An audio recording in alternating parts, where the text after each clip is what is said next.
Hello everyone. Thank you for joining the call. Can everyone see my screen? Okay, great. Thank you for confirming.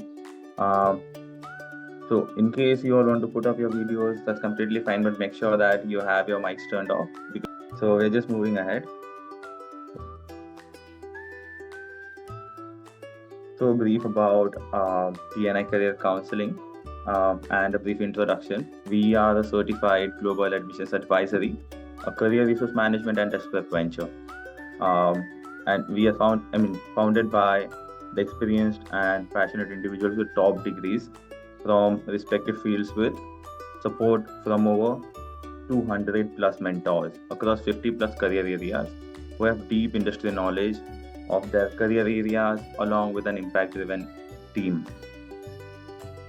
So we provide along with the career resource management for school and colleges, including teacher training and resource mapping to support students in their career goals and higher education admissions.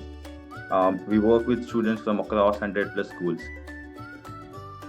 And our admissions advisory include end-to-end services, that is career aptitude test, early advising, profile and resume building, test preparations and admission guidance with visa prep for 1200 plus universities across 12 plus countries and achieving more than $7 million in scholarships for candidates.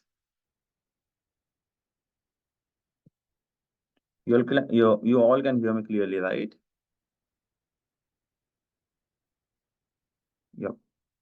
Yeah. So a few TCC services that I would want to bring to your attention. So we help students with career assessments, build a roadmap of activities and programs, along with building profiles through partnering programs that we have.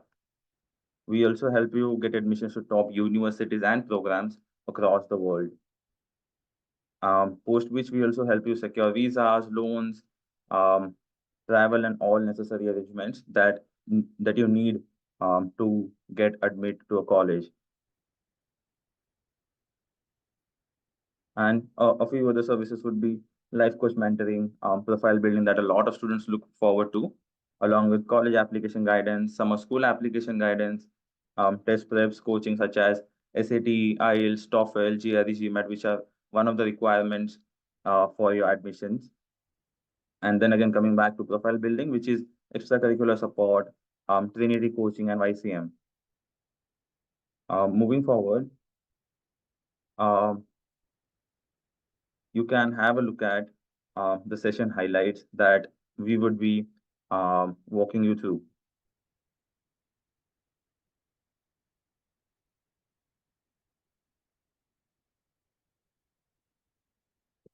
You can have a look at the entire agenda once.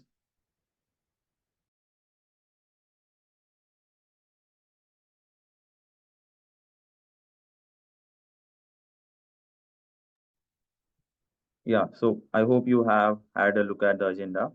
Analysis of study experience in Japan. Then key factors to consider while applying to Japanese universities. The requirements that you need to consider while applying. Then we will also walk you through a few sample universities across Japan, their programs, cost incurred, living cost, and then we would also walk you through the scholarships and grants that we have, that we not, but the university, the government that helps you with the scholarships and grants. So we will give you an overview of these different private and government scholarship opportunities. And in the last, you would get to hear from university representatives. So we have Mr. Deeptanshu here from with Sumekan APU, and we have Mr. Takeda Kiyoshi-san. He is from Kyoto University of Advanced Sciences. So you would get an opportunity to talk with these two representatives. Along with we have student representatives, and while we move along, you will see them talking and sharing their thoughts on how their life, how their extracurriculars, how they are living their life in Japanese universities. Moving forward, I would like to give you a brief about our founder, who is Mr. Dhaval Mehta. He is the CEO and founder of our company, TNI Career Counseling, and Globestar Edutech Private Limited. He is an expert career coach and has 17 plus years of experience in this field. Um, he himself is a graduate of, I mean, a Michigan graduate, along with Cornell University and Columbia University. You can just have a brief look at graduating. I mean, he graduating from University of Michigan in 2003 with a bachelor's degree in computer science and economics. And he started with his career with investment banking across 1.5 years for Citibank as a senior analyst in LA and 1.5 years for BOS Securities as an associate in the oil, gas, and power division in NY. He has even worked for 3 years and was responsible for raising capital through IPO and M&A, which is mergers and acquisitions. And he has worked with DLF on its IPO, which raised about $12 million.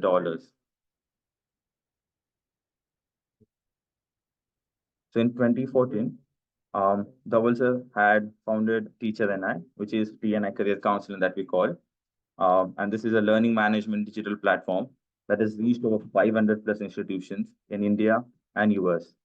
So we would right now move forward to hearing from Mr. Dhaval Mehta about his journey, how he recently gave a visit to Japan. So we would also be going over that journey again. Dhaval sir would take us forward from ahead from this conversation where he would like to share about his recent visit to Japan, where he visited all these universities across Japan. Um, he learned a lot of things visiting universities. He had a look at the university campuses, the programs, met students, along with meeting the faculty of the colleges. So he would join us. He would join and then take you all through this journey of his. Just allow us a moment. Hi everyone. I hope you all can hear me well. Thank you for being here.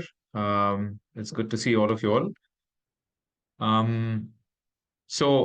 Yeah, I think that, and I'm glad to see everyone here from the universities, of course, and it's exciting to be here and be able to talk about Japan.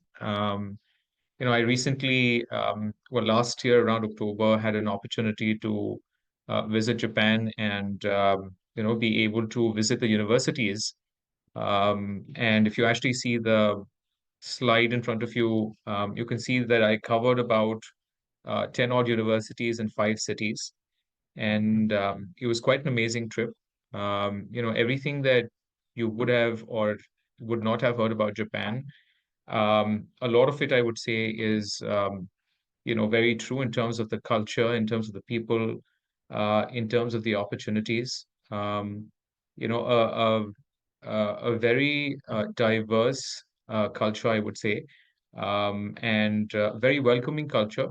I think students either at the undergraduate or the master's or the PhD levels have seen some great opportunities. Um, you know, um, Japan has both national and private universities. The national universities are also very well known. I know today we have representatives from 2 universities, and I'm sure that they will tell you a lot more about the opportunities that you hold that they hold for students. I think here I will just go through quickly the 5 cities that I visited. So Tokyo was one of them. That's where I actually was able to spend time at Tokyo University, and then the Yokohama City University and Waseda University. Post that I went to Nagoya, and that's sort of the headquarters for Toyota. One of our students who's currently also a part of this webinar, he's going to talk about Nagoya University. He's from Bangalore International School, and he's currently studying. I think he's in the 4th year doing chemical engineering. I'm sure he has a lot of good things to talk about his experience. And post that I went to Kyushu University, which was in Fukuoka, and also a beautiful campus. And then from there, went to Osaka. Sorry to interrupt. Again, Osaka has quite a number of universities. and then went to Kyoto from there. So they're very close. And Kyoto is a beautiful city, just like Tokyo. And again, I spent time and I went to Kyoto University, KUAS, where I had met Takeda-san. I think I'm going to cover a little bit more as I move along about a little bit about the universities, the requirements for them, just generally how the career opportunities are in Japan, and also a little bit about the application process. So I won't take much time while I go through this because I would want the representatives also to really talk. And yes, absolutely. Someone has pointed out that Japanese language is important. My experience with the students there, yes and no. There are students that I know that did practice a little bit of Japanese before they went from here. The good part is that these universities provide you free Japanese tutoring, and support for probably about 2 years. So it's not that you can't communicate there once you get there without Japanese, but it definitely helps a lot. And if you want to pursue a career in Japan and you want to work with Japanese companies, you're required to give this, exam. And there's N5 to N1, and that Japanese language examination is something that many prepare for, and you have support for that as well, which you can definitely look at. But let me continue, and we'll get back to a lot of these questions as we move along. So going on to the next slide. So again, why was the visit to Japan? Because we wanted to see our progress on our students, understand the mix that we have there amongst so Indians within the international student packet. I'd say that the number of Indian students right now is not very high. A lot of them really come from other Asian countries. I would say from Indonesia, from Thailand, from Korea. Korea is also very close, so you see a lot of students coming from there. And you see Indian students, but not a whole lot that you'd probably see in other countries. I think initially it's a little bit of skepticism around, oh, do I need to learn Japanese? Is that going to be difficult? But it is not. Once you get down to really learning it, not very challenging. You get a lot of support, and international students are definitely there on campuses. You're going to see a lot of exchange students also that actually come to these, universities. Um, that was the other objective, is just to understand, to assess on the ground level, their academic offerings, their culture, the overall sustainability. And I feel, now's a better time than ever for students to really consider, studying in Japan. So moving on to the next, and I will indicate to you, yes, there could be some potential, questions around food. Japan's again very diverse. You get food, especially when they say vegetarian food. A lot of these campuses, they do give options for vegetarian. I think many who are here will talk about it. But what I've seen a lot of students do is also live separately in apartments and try and cook their food, or make those adjustments happen. Very possible. And I feel that the representatives here will talk about that as well. So moving on. This is just a few glimpses from the trip that I made in October, where I've met Takeda-san, who's a part of this webinar. He's going to talk about the experience. I met the Indian students there, and this is the next one is at Kyushu University. We met some undergraduate students who are doing some very interesting work. So not just Indian students, but also students from different countries is what we spend time doing, is meeting them and understanding what they sort of study, how they perceive studying here in Japan. um, we also met some of the academic heads. So I met Thomas, who's a faculty and researcher in mathematics at Kyushu. I met Ravi Nandan, who's a scientist, who was actually there in Nagoya at that point. Upasana, who's also going to be a part of this webinar a little bit later. She is a PhD scholar on a mixed scholarship, and she's at Tohoku, which is a little bit north in Sendai. Also, Roma Kanpal, who's currently doing her PhD at Kyoto University, Abhinav Senthil, who's a part of this, webinar, and at Nagoya University, and then another PhD student at Tokyo University who is studying chemistry. I met another student at Kyushu at Osaka University, who studied English. And then I met an exchange student, who'd come down from Australia, at Osaka University, and then another student at Kyoto University of Arts, and a student at Waseda University. So quite a mix of them. I think the next slide gives you a bit of a video, and that hopefully would be helpful for you to get a quick glimpse and an understanding of what it is like to be in Japan.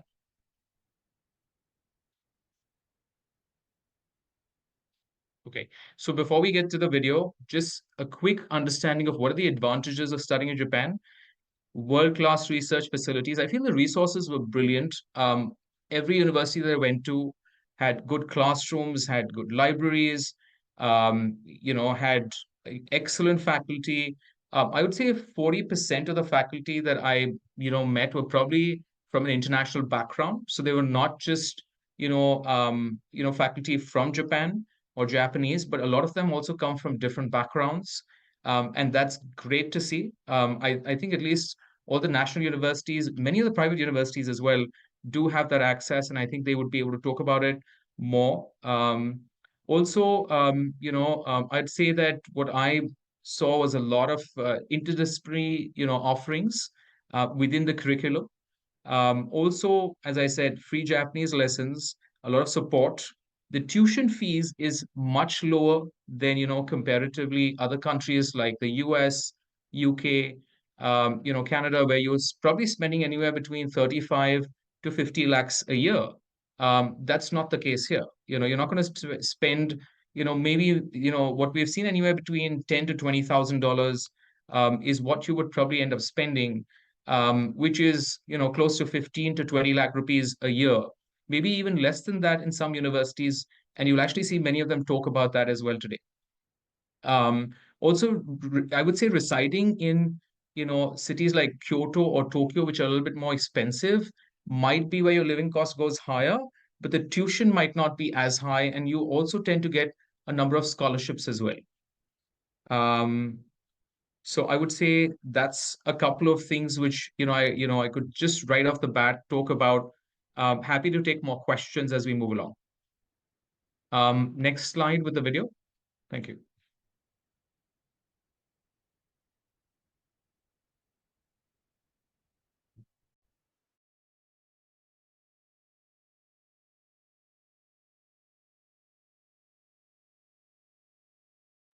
Yeah, could you all hear the sound? Is your audio on here? Yes.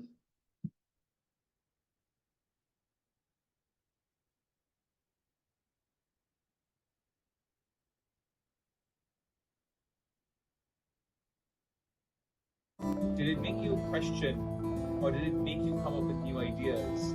What did you feel? Give me an understanding of what was your motivation to come to Japan, number one. Yeah. And then why Kyoto University? Okay.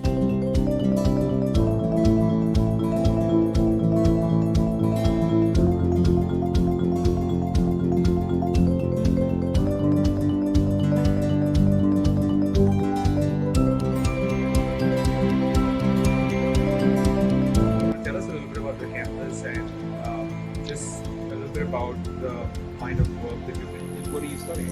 Studying financial econometrics, law, and Japanese. So, Wow, that's a handful. To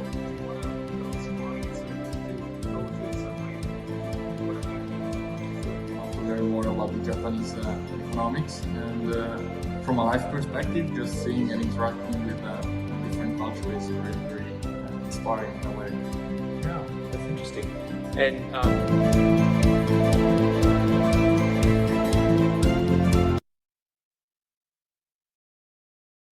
great, thank you, Abhay, for playing that.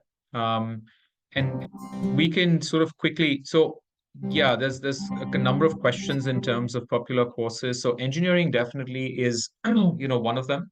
And every university has different type of engineering, majors that you can look at.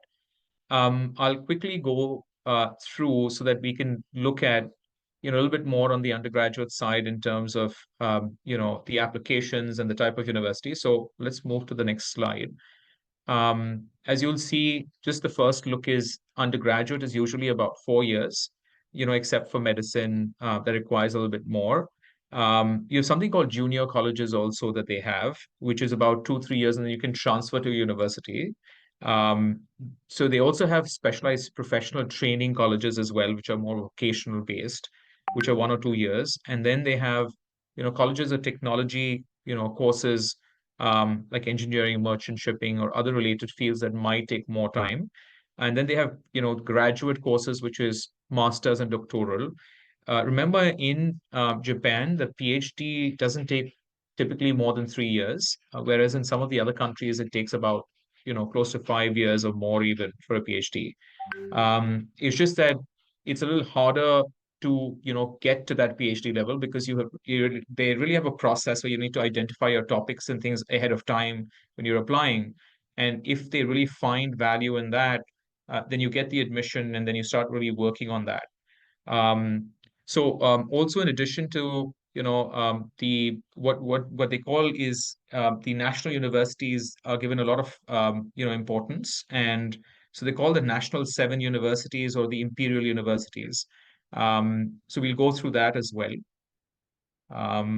You want to move to the next slide? Okay, so and any more questions that you have, and I'm sure that there will be more, and everyone has specific questions. We'll try to get them towards the end, and thanks for the questions. Really appreciate that. What we want to talk about is, of course, application processes that might differ for public versus private institutions as well. Let's remember that these eminent imperial universities that we're talking about, a lot of the students in Japan go through these entrance exams, just like how in India we really wait for the IIT JEE exams, and then we many students would actually give those exams and then apply. Similarly, they have these entrance exams in Japan as well. I think the Banshu has already mentioned that they might not need a certain entrance exam. Somewhere academics play a fairly large role, and being able to, so if you come from a CBSE, ICSE school option, so maybe apart from the state boards, if you're really coming from the national and the international boards, a lot of the English requirements already taken care of. There, you would have to look at courses which are taught in English, of course, unless you're already fluent in Japanese. But they would want to know that you can, of course, speak and write well in English. And if they know that you've been going to school for 4 years at least, where there's English for the last 4 years, so your high school essentially, then you might not need to even submit a TOEFL or any other, information. And that's something that, the universities here will also go through their individual processes. So applications, typically, they would want to make sure that you have your grades, your certificates in, you were able to fill out their application form. And then post that, any other, interview process or, any kind of exams that they have, that they conduct, they will actually go through that process. So essentially having your 12th up to your 12th grade reports is what you essentially need. Japan goes through a little different of an academic cycle than the others do. So they typically start in around April, which is very different because many a times you see September starting, right? Here you actually see sort of their year starting later. So that's something that we will also get to. Can we get to those slides as well so that we can quickly? So you will see spring semester, which is April to late September. Then you have the summer break, which is late July to late September. And then you have the fall semester, which is September to March. And then you have sort of the winter break, which is a little bit towards from December to early January. The deadline to apply for universities in the spring intake is essentially in November. And And so the autumn, or is sort of less common. And I would say that a lot of the universities here will talk a little bit more about this, in terms of what their semester sort of looks like. I would want them to throw some light on this. But I can, of course, talk about, different universities, which is a very specific topic. But this is just to give you a sense of how it sort of works.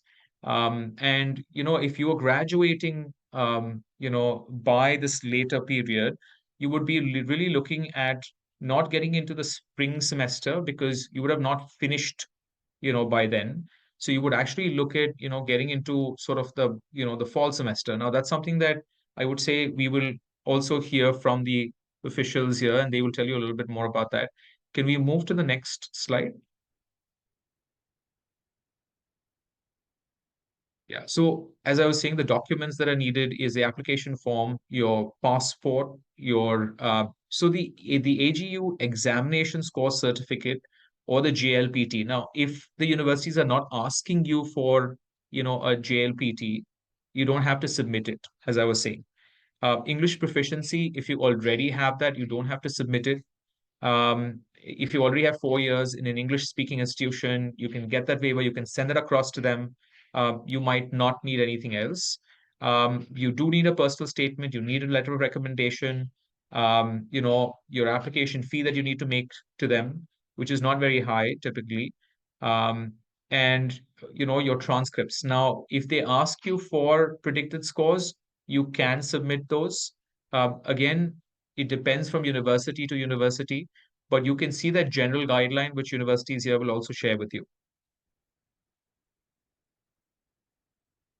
Um, Again, just going through this piece of data is, you don't require to submit IELTS or TOEFL scores if you already come from an institution where you've been, taught in English.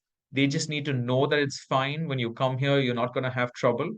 And JLPT is something that you don't need or you don't require at some of these, and many of the English Talks courses will not ask you for it, but it's important that you learn it and you actually give the exam, while you're graduating, because while you go to work, you have to progress from the N5 to the N2 at least to actually work for a lot of these Japanese companies.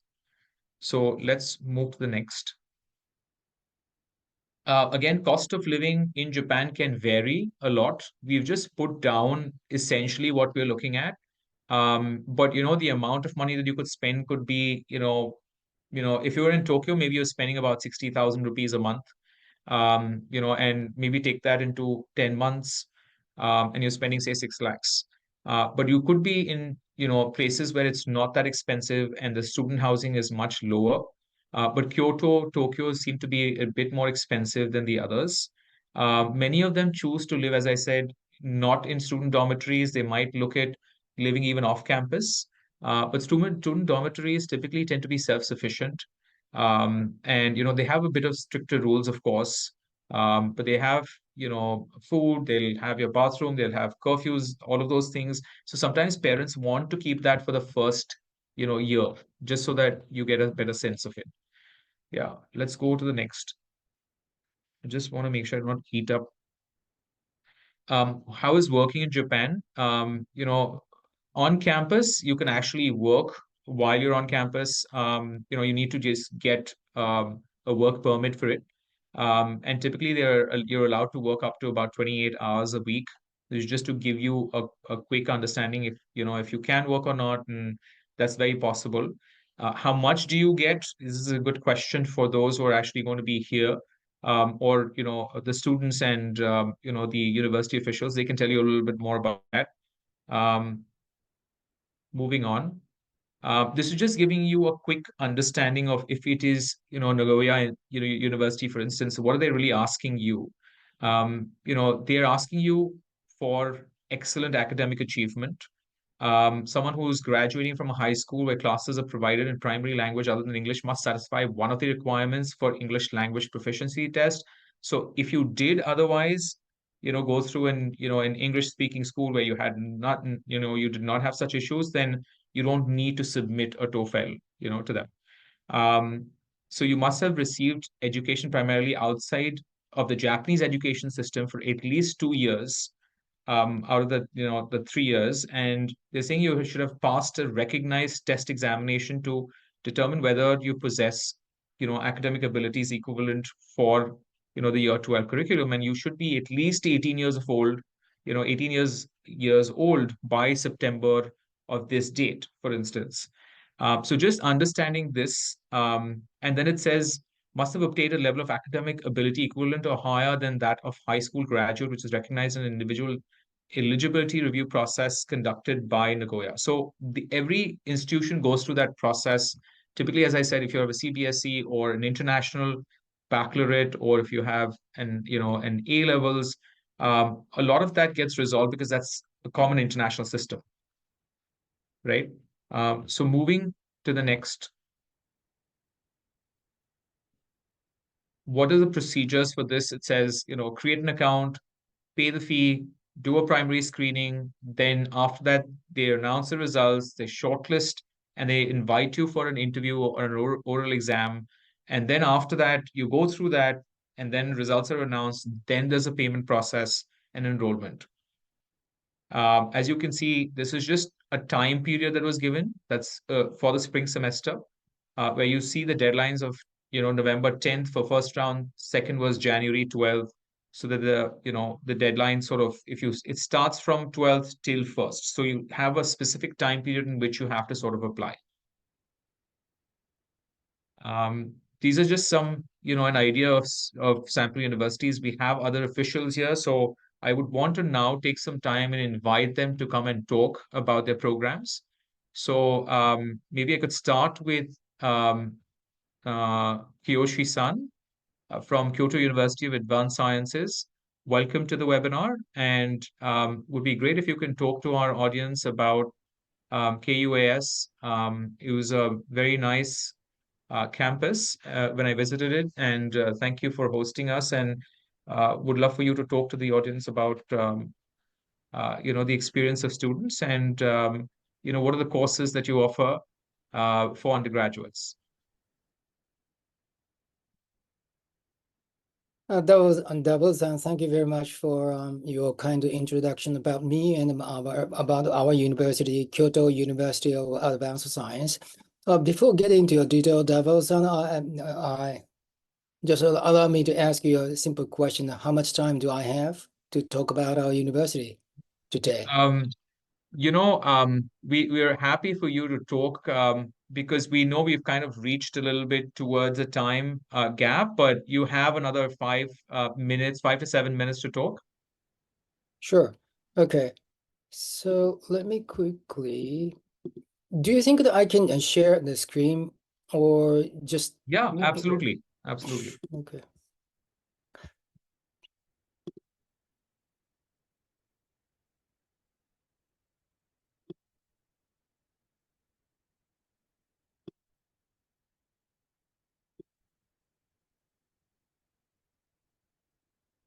Hi, Kiyoshi-san. Now you can, I hope you are able to present the screen now. Sure. Yes, we can see it now. Great.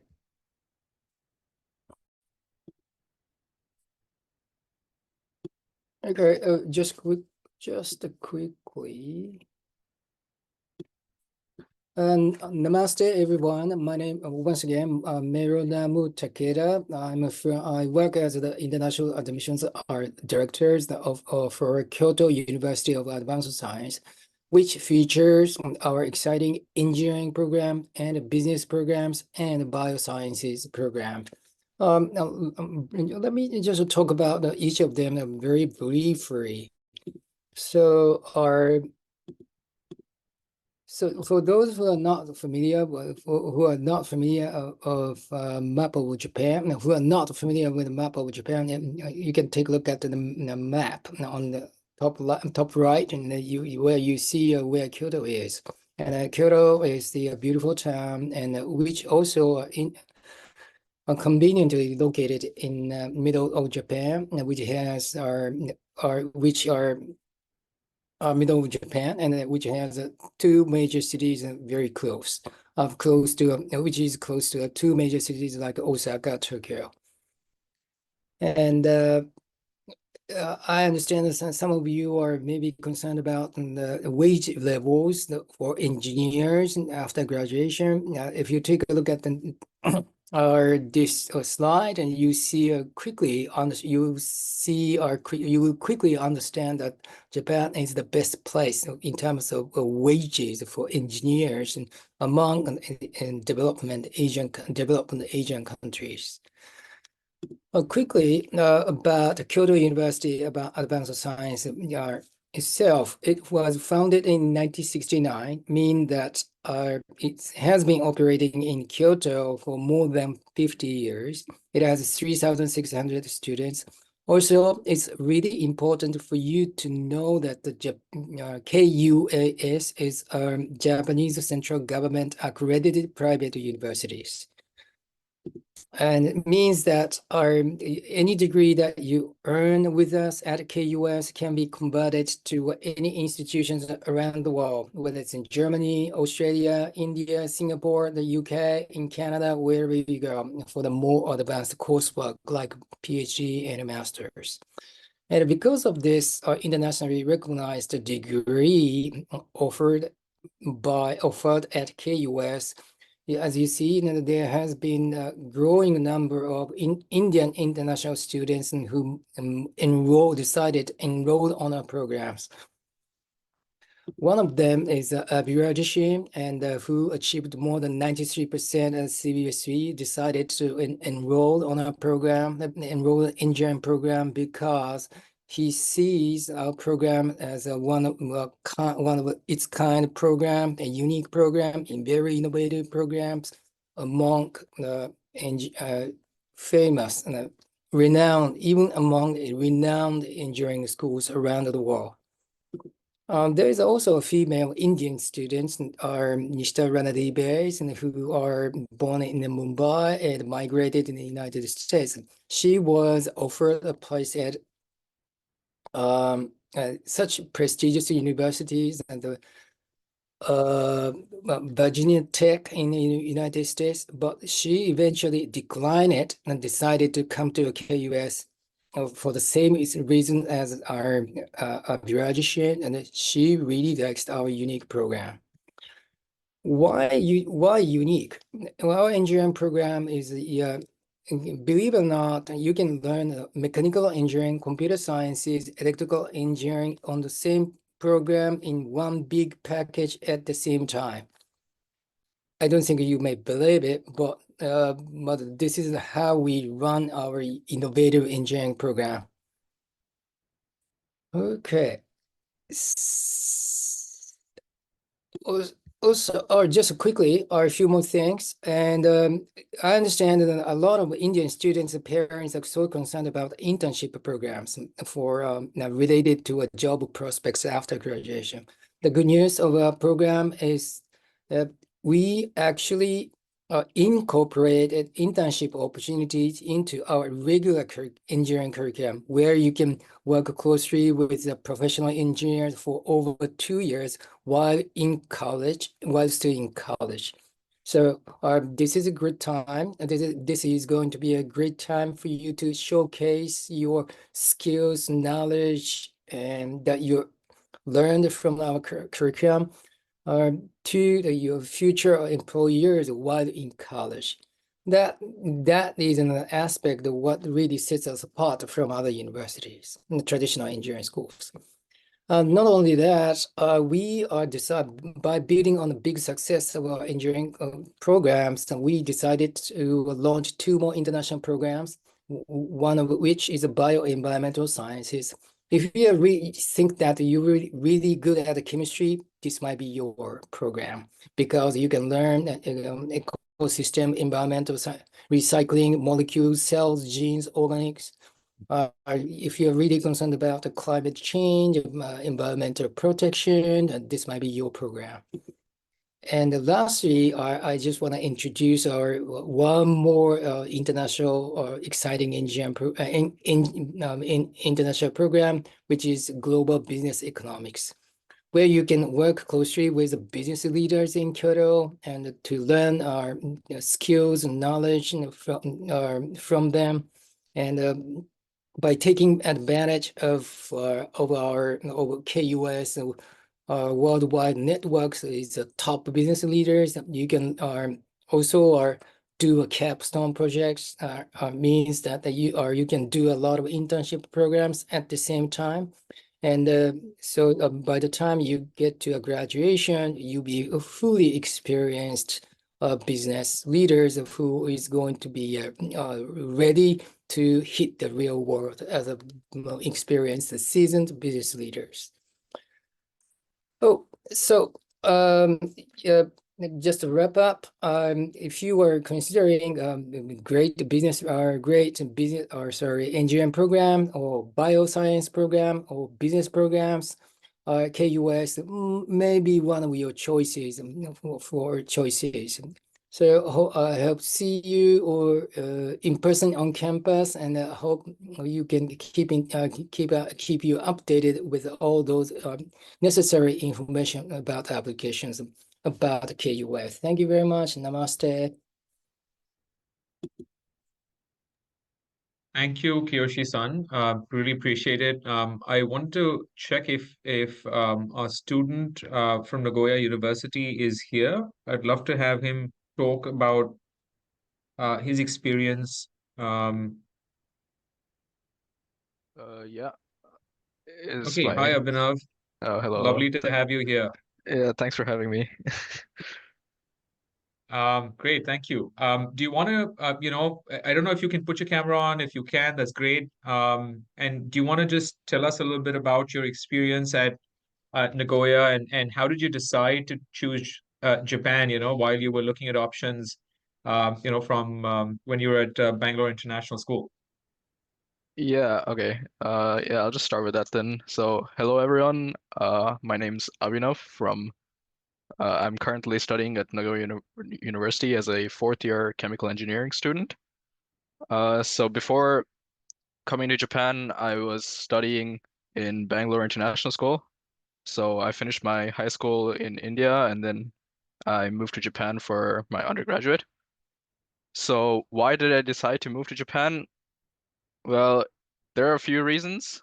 One of the main ones is that uh, like while I was in high school in India, I had an opportunity to travel to Japan. So there's an initiative in Japan called the Sakura Science Program, where they fly in students from high schools across like Southeast Asia to visit various like research facilities in Japan, as well as like various universities and attend some like lectures and talks given by well-established professors and professionals in their field. So I had that opportunity when I was in high school, which was really, really insightful. And one of the reasons I actually came to Japan and Nagoya University is during that week that I spent in Japan, I got to like listen in on a talk from a Nobel laureate, and he actually works in a laboratory here in Nagoya University. So yeah, so I'll just talk a little bit about Nagoya, I guess. Um, Nagoya is one of the largest cities in Japan, and as already mentioned, I think it's like the automotive hub of the country. It's where Toyota's central like capital of Toyota is. And Nagoya University is also one of the seven like imperial or national universities as mentioned, which means that our funding for research is like exceptional, and there's a lot of like in terms of like our technology and our equipment for research and development is always like top notch. So yeah, I'm currently, as I said, I'm doing my fourth year here. So in our program, it's entirely taught in English. It's called the like G30 program, which is a series of universities in Japan are accredited with the G30 status, which means that they are like allowed to fully teach courses entirely in the English language. So I actually did not know any Japanese before coming here. I only started learning after coming to Japan, and I took part of the free Japanese classes that come with the university. Like when you start, even if you're a complete novice for the first year, you're expected to take like Japanese classes given by the university. And then for the next few years, you're allowed to take more advanced classes as you go, which is highly recommended so that you can raise your Japanese level to a like business or professional level, so that if you want to enter the workforce immediately after your undergraduate, you'll have an easier time. Yeah, so other than that, I'm currently doing research in my fourth year. In our program, you have classes like coursework during your first 3 years, and then in your last year, you're mostly just joining a research laboratory, and then you're doing your own original research. And if it goes, I mean, it's like any other research. If it goes well enough, you can get published in a like reputable journal, even as an undergraduate student, or you can like publish your research or present your research at like various conferences. And there's a lot of networking opportunities by working within a research laboratory at such a young age. Abhinav, that just prompts the Yes. question, if I might ask you this. Thanks for sharing so much. I mean, this is it's incredible to hear that story, you know, and especially for a lot of them who are really looking at Japan as an option. Um, you know, now that you are there, and you know, while you took this you know, call to actually go to Japan, what was it? Is it really, has it met your expectations in terms of, one, as you said, you know, the curriculum, the kind of research work you're getting to do, also the networking that you're getting to do. Um, you know, you're of course in the automobile sort of, you know, capital, but you know, you're doing chemical engineering. Are there plenty of opportunities for you? And what have you heard from your seniors also when it comes to finding, you know, work in Japan? Now that you know, you can speak, you know, Japanese well, and you know, is finding a job going to be difficult? You know, what are the things that you've heard? What are the things that you're looking forward to now that you're going to finish or complete your fourth year? Yeah, so like one of the big advantages of like being in a research laboratory as a fourth year student is that uh other companies that are like in a similar field as in what you're interested in often will come to the research laboratory. So they'll come to our lab to use our facilities, and they have like joint cooperation with us. And it's a really great opportunity for you to network and get to know companies. And it's also possible to get recruited that way. Like if like in my case, I'm planning on continuing like research and education after my undergraduate to do a master's, but it would have been possible for me to like approach these people when they come to our laboratory, and they to use our facilities and work with us, to actually get directly hired in that way. So that opportunity is always available. Uh, as you mentioned, so yeah, the city is like the capital for the automobile industry, but it's also a like science and technology hub in general. So even like as a chemistry or like a biology major, the job opportunities are quite expansive. And in our lab, for example, we had two Indian students, one of which is currently just like this month she got a job offer to work in Nagoya, and then the previous student was a master student. So after she graduated last year, she went to move to Tokyo, where she also got a job offer. So like the jobs, you're obviously not confined to like the city where you study, and within Japan, there's a lot of networking, and getting around the country is quite easy. So it's actually quite reliable to land a job like somewhere within the country if you're willing to at least raise your Japanese level. If you don't study Japanese at all, then the job opportunities will be a bit more limited.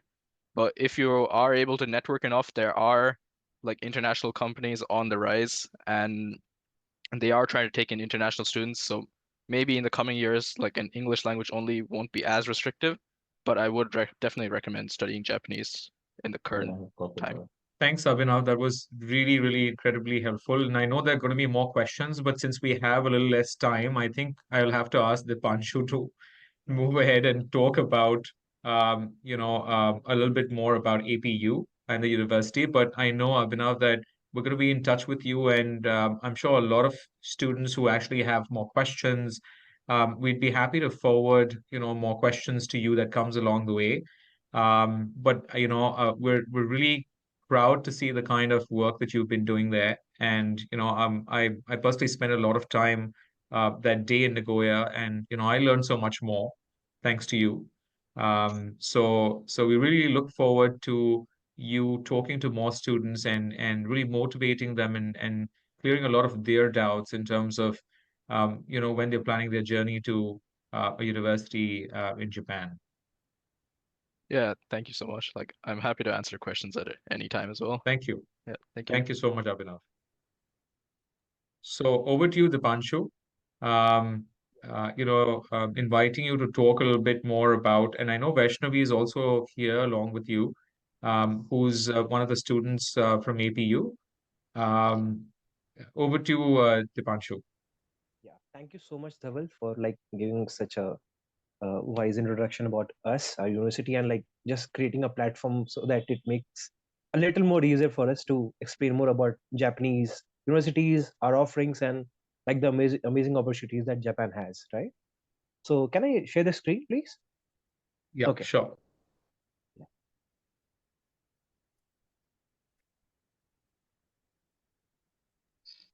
You'll be able to share the screen, Yeah. right, Dipanshu? Sure.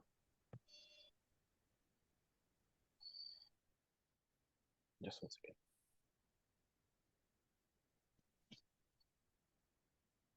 Is my screen visible? Yes. Yeah. Thank you, Abhay. Thank you for the confirmation. So, konnichiwa, everyone. Thank you so much for being like here for like last half an hour, and like it has been amazing to participate in this webinar. And thanks to Dhaval, Abhay, and the student like for sharing his experiences about Japan and its offerings.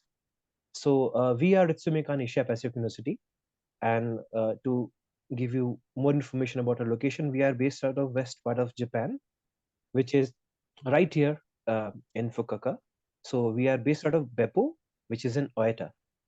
It's around 1.5 hour flight from Tokyo, and it's a mid-size city, so not much of a population living out there. Mostly the oldest people, so it's gonna be quite peaceful out there.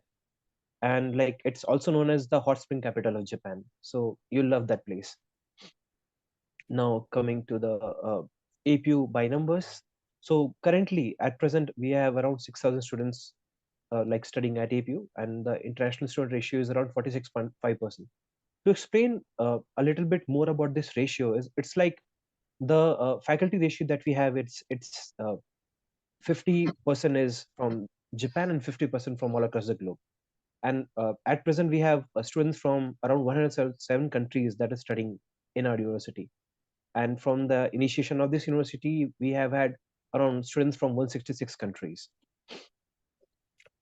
Now, let's talk about the present numbers. At undergrad level, we have around 70 students. And according to the data recent that the admissions that we have got, so this number will increase to around 100 for undergrad. And postgrad, it's around 9 students, which will surely increase by this year. And to let you know, like our university is like one of the like top rated in terms of the most international university, and by JASO, which was the ranking given in 2023.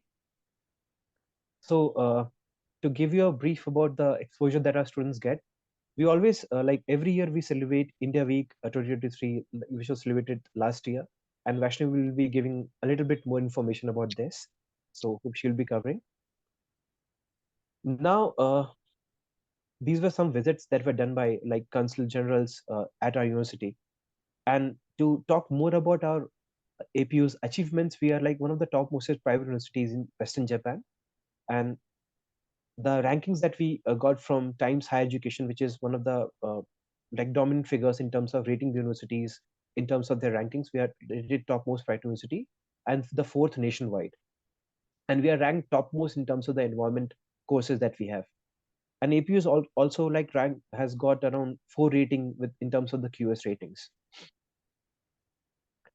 Now, as Dhaval talked about, like what courses and like is it mandatory to learn Japanese initially? Although like at most of the universities in Japan, they don't require Japanese initially when they were going for the applications. But yes, once you get to the college, you will be learning Japanese for a couple of years. And the advantages of learning that language is many, right? As the student talked about, learning Japanese like literally opens doors to like all parameters, right? If you're not learning a new language, it will become quite difficult for you to be more abreast of the culture, be more abreast of the surroundings. So yes, although it's not required, but yes, you'll be learning Japanese once you get to the college for the couple of years. And all the courses that we have is around 95 to 98% are in English. But yes, you can like opt for like other languages also that I'll be talking about in the next slides. Like just to give you a brief, like the language courses that we have at APU is like Chinese. You can learn about Korean, Spanish, Thai, Vietnamese, and this is available for the second year. Sorry. Yeah. So the courses that we have, like starting with the College of International Management, it's quite similar to what we have in India, like the Bachelor's of Business Administration, but the courses will be of 4 years, and like it's more of a research based and it's more of a like practical approach that we follow. And the specializations that you can choose from is entrepreneurship and operations, marketing, strategic management and leadership, accounts, and finance. Now coming to the next course, which is College of Asia Pacific Studies, the Bachelor's of Social Sciences that we call in India. And here you'll be touching upon the basis of global economy, the culture, society, media, and the recent trends in international relations. And like one of the most famous courses, sorry, that we have, although like Japan is quite famous for technology, but Japan, like most of the people might not be aware, but Japan is very famous for its management courses, and also like the courses that are related to environment. So we have one such course which is called as College of Sustainability and Tourism, wherein you like get a union of all the parts of sustainability and tourism, wherein you will be getting the applications of environment studies, resource management, international development, tourism studies, and like all these courses that you can choose from. Yeah. Now talking about accommodations. So initially, once you get to the college, you will be residing inside the campus for first year, and after like completing your first year at like the dorms, you are like you're free enough to choose your own like residence. Like, and most of the students from APU, like they try to like rent a flat and they share the expenses, so it becomes very cheaper. Initially, like around the cost that goes for dormitory is around 50,000 yen to 50,000, 52,000. That comes around 34 to 35,000 rupees in Indian currencies. And as I said, like once they are done with their initial years residing in the dorms, they move to like different flats, like in the nearby areas in the Beppu city only, and they can rent places, utilities. Now, the most important thing that one should consider, like applying to a foreign university, is scholarship, like because it is quite expensive to be studying in a foreign land, right? So the scholarship that we have, like it's divided into two factors. The first one is the APU tuition reduction scholarship that ranges from 30 to 100%. And most of students, you'll be surprised to know that most of students who apply from India are able to get a good amount of scholarship. And these scholarships are not just based on the academics. It's more of a profile base. So starting from your academic records, we consider your extracurricular activities, your English proficiency test scores, all those, although those are not mandatory, but it's highly advisable to appear for sorry, to appear for like any of the English proficiency test scores like IELTS, TOEFL, Duolingo. We have also started accepting Duolingo, so if you want, like, you can also go for that. Now, like, yeah, and the scholarships, like the scholarship initially that I talked about, is the in-house scholarship that are mostly offered by the Japanese universities. But once you get to the college, you will be eligible to apply for the external scholarships also. Like I can talk about JASO scholarship, for postgraduates, MEXC scholarship. Now, considering the approximate cost of like studying in Japan, so as I said, like it depends on the amount of scholarship that you will be receiving. So it will range from 30 to 100%, and it costs around 15 lakhs per year. But yes, as I said, most of students who apply from India are able to get a good amount of scholarship. So we have had students who got around 80%, who got around 60%. So it will significantly bring down the cost of your studies. And we do have some amazing exchange programs, and like Vaishnavi, and like who's the current student in her third year, will be surely covering upon her exchange program experience. She's like doing her study abroad program in Germany. And APU was tabbed with around 182 exchange programs with 55 different countries in different fields. These are just some of the examples that we have some tabs with exchange programs, which are namely like Kyosho, we have European universities, we have Halmad University. Now, like some of the very important factors that you're considering once you're studying at a college, right? It's more about the culture, how good is the exposure of those universities. Like you have different clubs at university that you can be a part of, and if you want to create your own club, if you have 2 to 3 members who want to initiate a club or a sports activity, you can surely do that. Now, as I said, like the costs are a bit higher if you compare with India. Like with different countries, it might vary. So most of students who come to Japan, they also are able to apply for part-time jobs, and like the wages go around 899 Japanese yen, and like you are allowed to work there for like 28 hours a week. That goes to around 40 hours a week during the semester and during long breaks. And like APU is one of the 37 selected universities now offering a 2-year entrepreneurship visa. So after you're done with your education, or you are in your last years of education and you have a startup idea, APU will help you like get the 2-year entrepreneurship visa where you can work upon your business ideas and all. Now, I like to like cover up on the facts that like the major employers that come to our campus are like Apple So International. Dipanshu, the only and- thing is that we are running a little bit out of time. My suggestion is if we want, we can have Vaishnavi Sure, talk a sure, little bit about her experience, and then sure, we'll get started a little bit sure, about masters, because I know we have our students also who want to understand, and Upasana is also sure, waiting.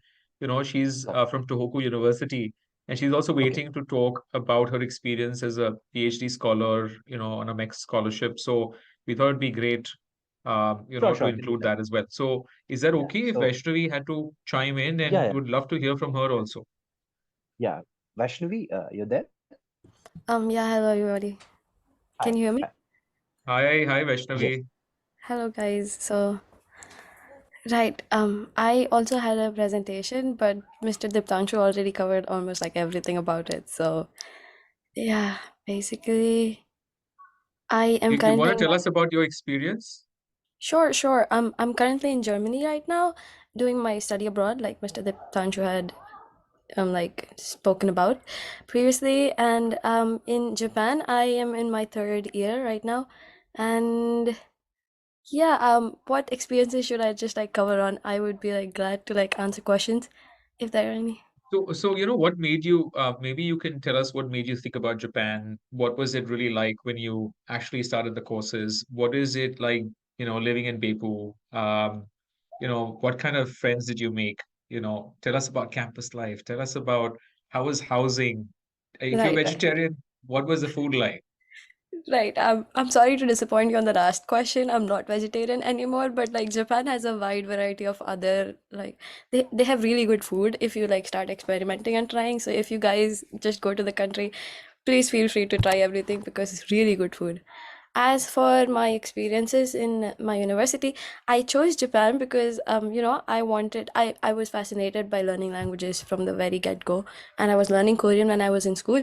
And then I found APU, and they were like they have this very, how do I say, like catching, like very fulfilling experience of like having 50% student body from international waters and 50% from Japan, and that like just gives you this whole like environment of diversity. And they have classes in English, and I had the opportunity to like learn other languages as well apart from like, so if you enroll into APU, the first 2 years you have to like do intensive Japanese classes, and then you have the option to take other languages as well, right? So I was like just really fascinated by that idea, and then the scholarship was just like a plus for me to like just let's go. And then since I came here, the housing, let's say we originally have to stay in AP house, so it's like the dorm of our university, it's right there. And those were like one of the best times in my university life, I would say, because like the dormitories, we used to like stay together. We have like, there used to be RAs on each floor who used to like have these get-togethers, and we used to have takoyaki parties every weekend. And you just make like friends from in AP house that just stay with you over the years. So I still have friends from my floor that I still talk to. One of them is in like exchange with me here in France. And then after like a year of, but since I moved to APU during COVID, I couldn't like stay that long in AP house. So I had to move downtown. And as Mr. Diptanshu said, like location of our campus is like phenomenal. It's on top of the mountain in Beppu. So you have the sea and the mountain right there. So it's like, I thought I would get bored of the view, but trust me, even after like 3 years, I don't think I can ever get bored of that. But yeah, after our first, sorry to like, No, keep that's talking. okay. That's okay. No, that this is fantastic. And what is it that you're learning here? And how I would say interdisciplinary is that learning? How flexible is it? Is it something that you want to do? Was there something more you wanted to do that you're able to, activities outside Right. of the campus? Maybe you can tell us a little bit more. Yes, right. So I am doing BBA here, but APU has this option of we can specialize our degrees. So I can specialize in accounting and finance. That's what I'm going for. But apart from that, what was the catch that I found here was that we also have the other colleges, right? APS. So like we have all these social studies, and I had never taken classes before in IR or tourism or something, but during our studies here we have the option of taking like the basic intro level courses of these classes as well. And I think that really like gave me a push into like trying out new classes and venturing out into like maybe I can do better in these other subjects as well. And that gave me the idea of to like start focusing on programming as well, because we have these like computer classes, computer learning here. And I took like a introductory course in VS in my first year. Yeah.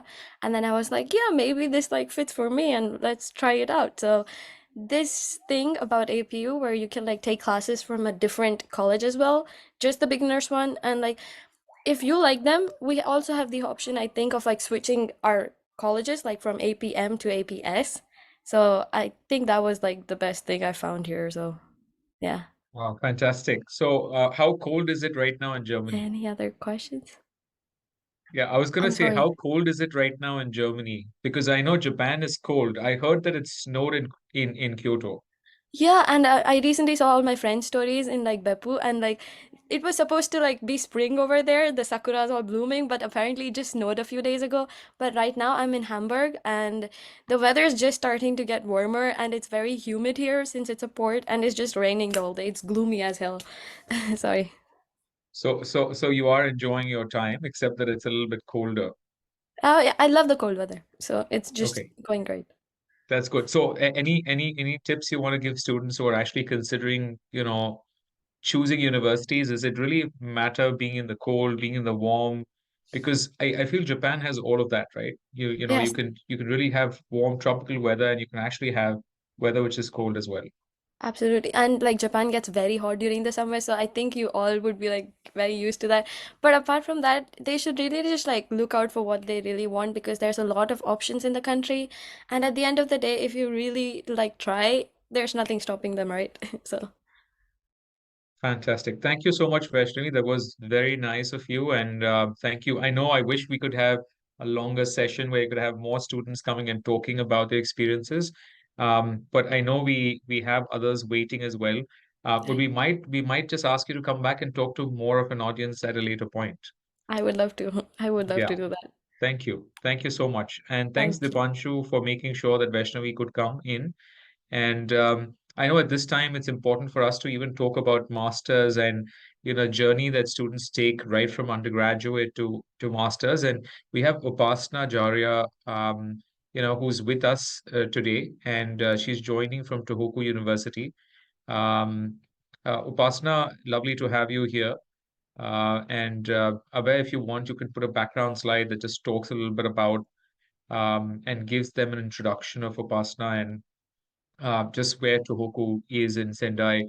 So Upasana, thanks for waiting up a bit. I know we're a little bit late, probably quite a bit late, but it's lovely to have you here. And thanks for spending the time that you did while I was at Tohoku University.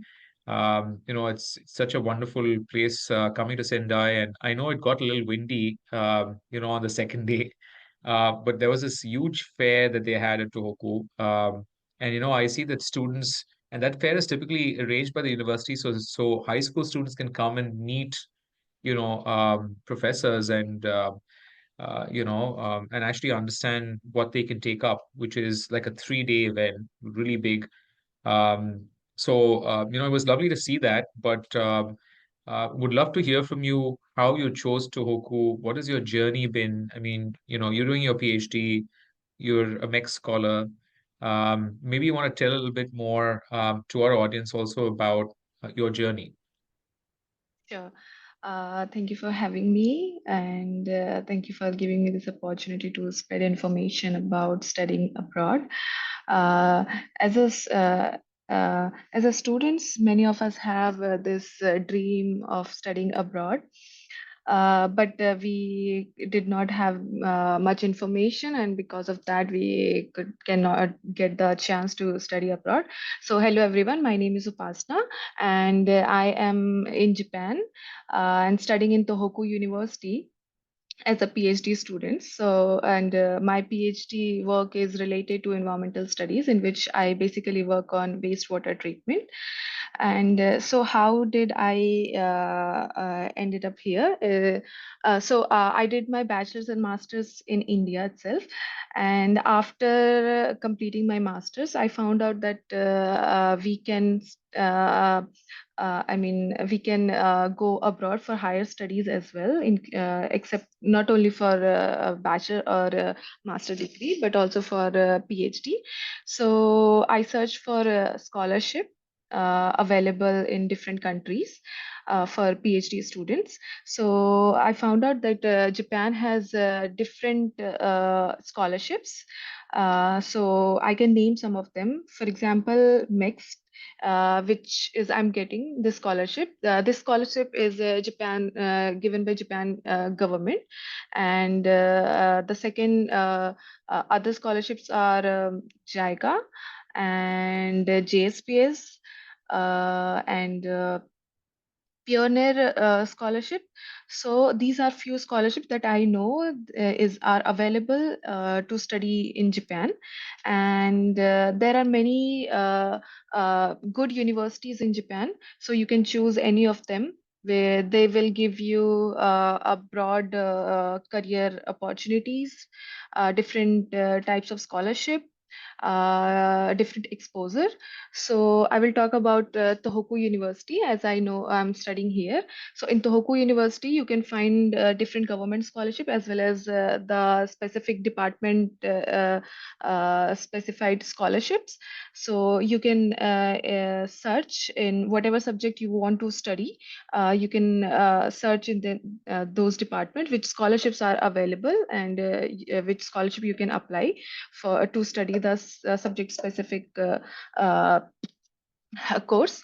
And the second point is this is a public university, so you will be getting all the uh, mm, uh, exposure here.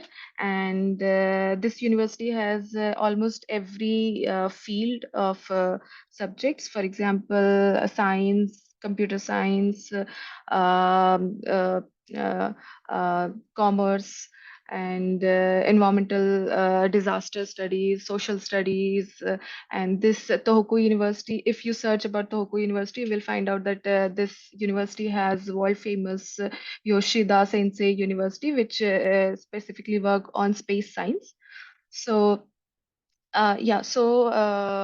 the main point is that if you want to study Japan, there is multiple universities available, and multiple scholarships are available. So you can look for them and apply.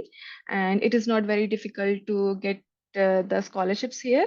And okay, so second point is the life here in Japan is I will say there are some good points as well as some bad points. So good points are you will get into a good university, you will get good amount of scholarship, which is I think good enough to live here.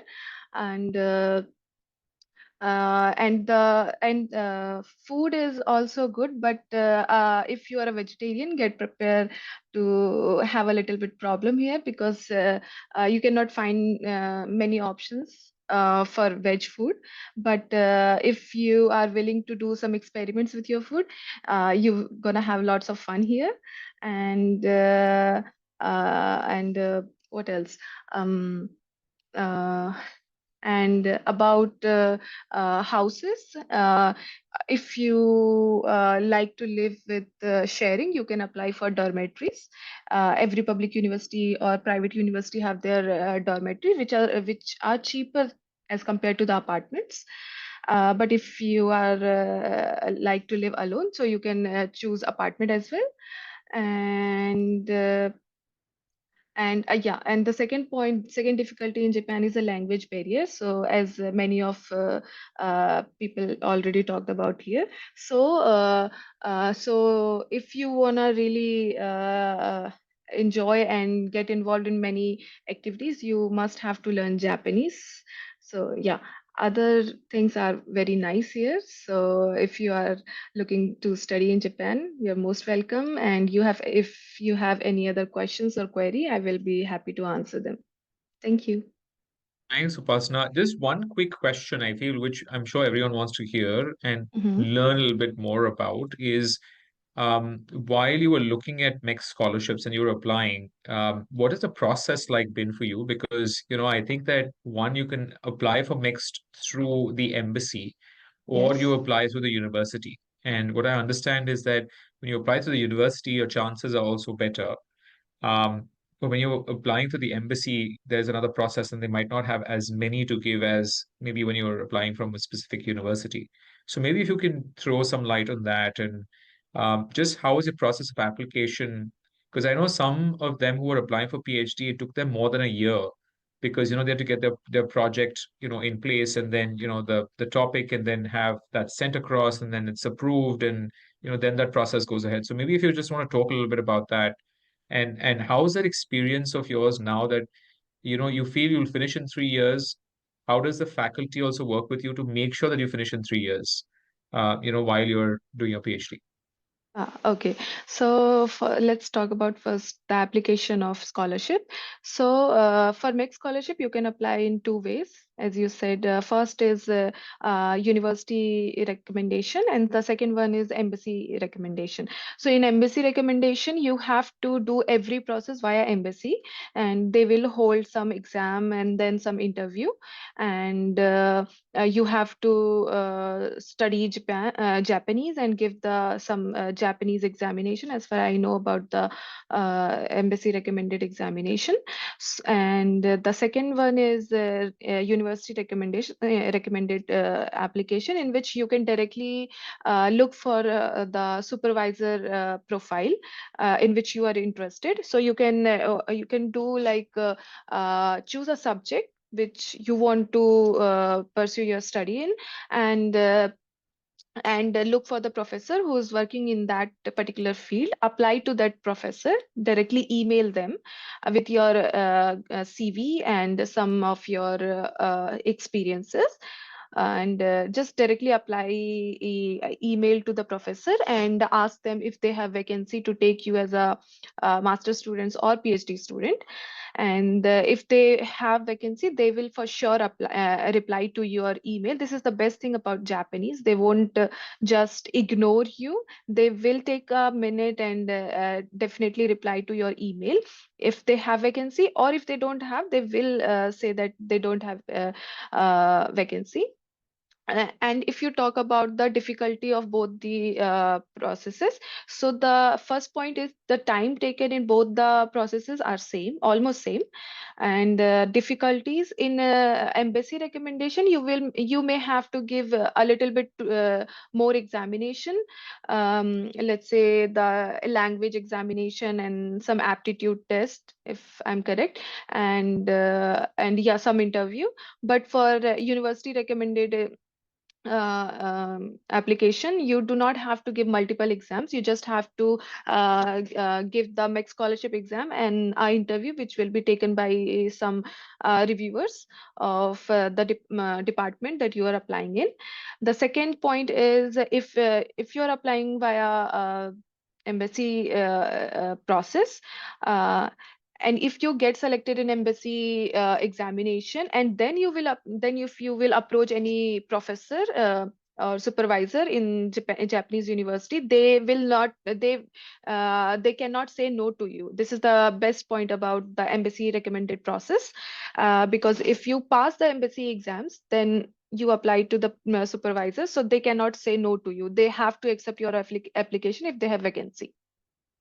But for the university recommended application, it is completely depend on the supervisor or the professor if they want to accept you or if they want to reject you.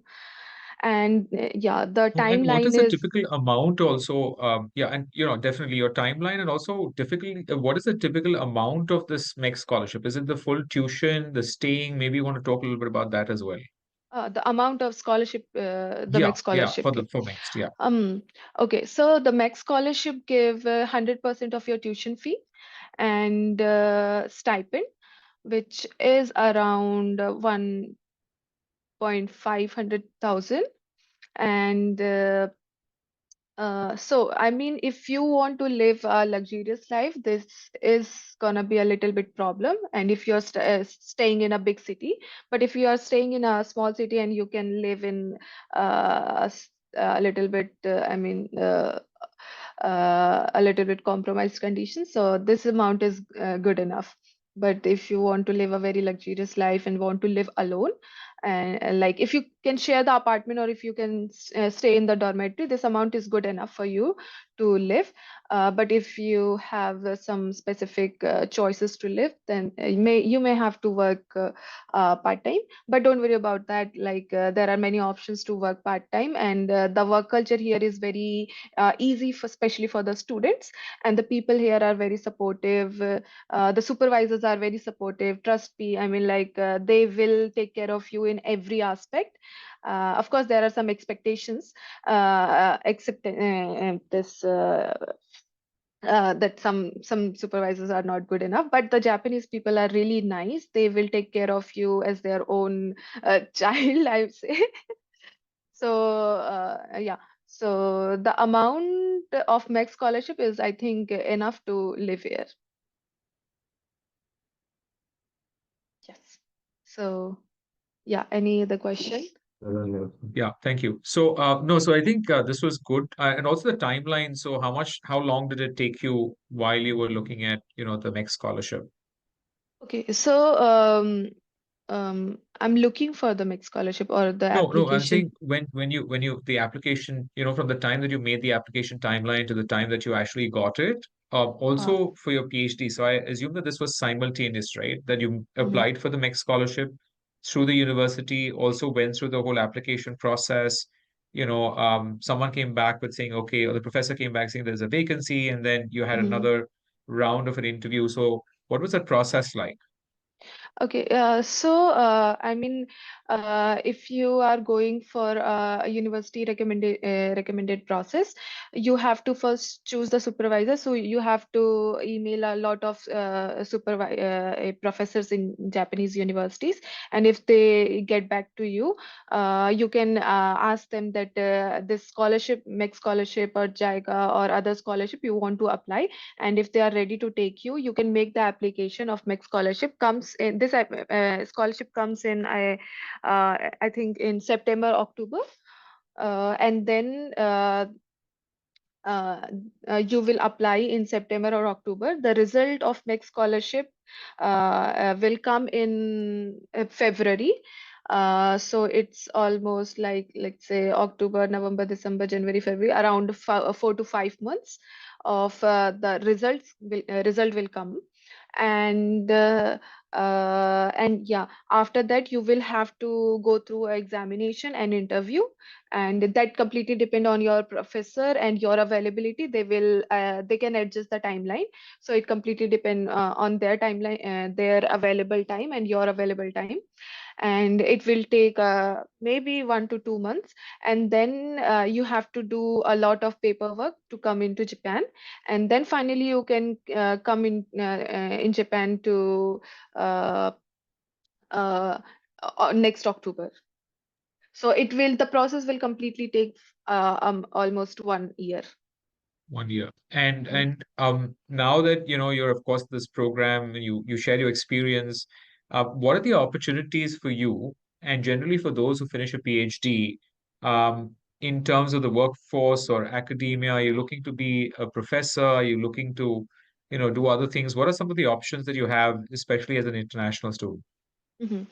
Okay, so yeah, first thing, if you are doing your graduation from a good university, you will have a little bit easy to get selected in companies as well as different universities.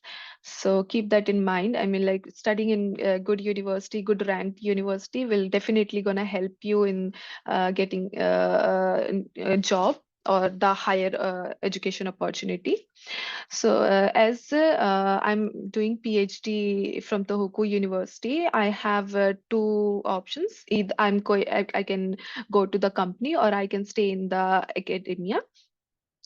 For company, I have to, I mean, the university organize different programs to get into companies. They hold this program known as career hunting, and in which they invite different companies, and they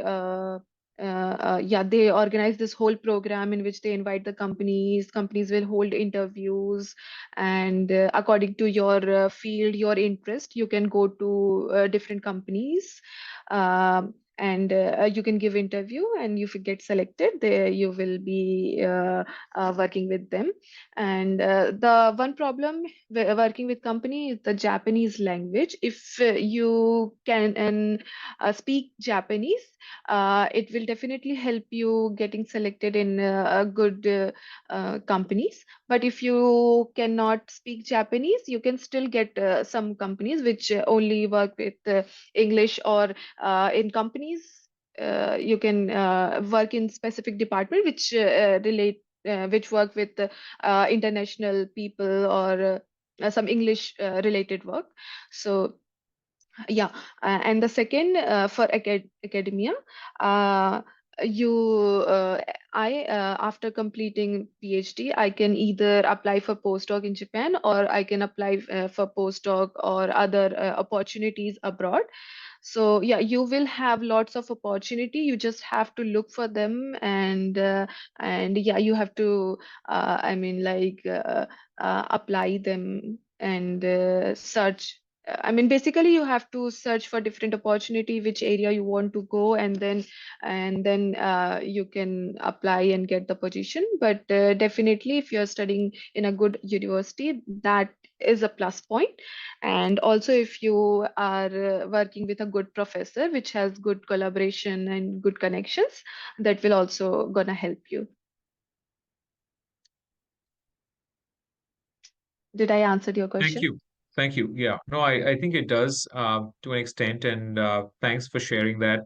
I think we're just going to quickly go through some slides and let others come back with, because we're almost reaching the end of the session now, Mm-hmm. that we had kind of said we're going to finish by 6:30. So we're just going to go back, and I'm sure there's other questions that are coming up, and we just want to kind of answer that, and then have Dipanshu. I think Dipanshu's been sending a little bit more of his details of the courses that APU offers on the text. So I think that a lot of those options are available. But maybe we'll just quickly go through a little bit about, the postgraduate, coursework, and just a little bit more information about that, and then, continue to Dipanshu, and then, end the session. So maybe another 5-7 minutes. But Upasana, it's been wonderful to have you here, and thanks for taking the time. And I know you had to wait a little bit longer. I hope that the earlier conversations helped you a little bit, because it did provide us that opportunity to listen from others as well, in Japan. So wonderful that we're able to have this dialogue, and we hope to have more of this, as time comes. And of course, for those who are here, there's another session on profile building that we're going to be doing, in April, around the 19th. So do feel free to register for that as well. I know we've kind of we should have spoke about this even earlier, and we didn't. But Abhay, if you want to just move to the slides back where we were talking about postgraduate, and we'll pick up from there. Thank you, Upasana. Thank you. So just taking up from where Upasana, kind of mentioned that there's of course a lot of, scholarships that you have. So while you're looking at those, some of the popular scholarships here are like the Curiosity International Foundation has one, Yogo International Association has one. So you're going to find a whole number of them. There's the Asia Fukuoka Foster Parent Scholarship. There's University Corporate Scholarships for international students. So I think it's also very sort of prefecture, specific as well. So you can get many of those. Our website tends to have a lot of this information as well. You can try and access it. You can reach out to Abhay. Can we move a little bit more in terms of the application process? Yeah.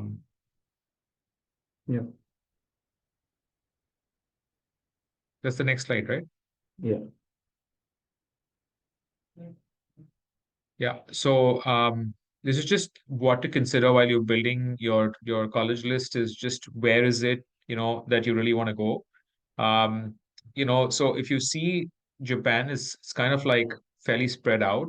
So while you're looking at North, and that's where, Sendai and Tohoku University is to, Tokyo, and then further, as you go down, you're looking at Nagoya, Osaka, Kyoto, and then further down, you have Fukuoka. So you have a lot of universities, a lot of options, and then so really finding the coursework that you want, the kind of environment that you feel fits in, that's important.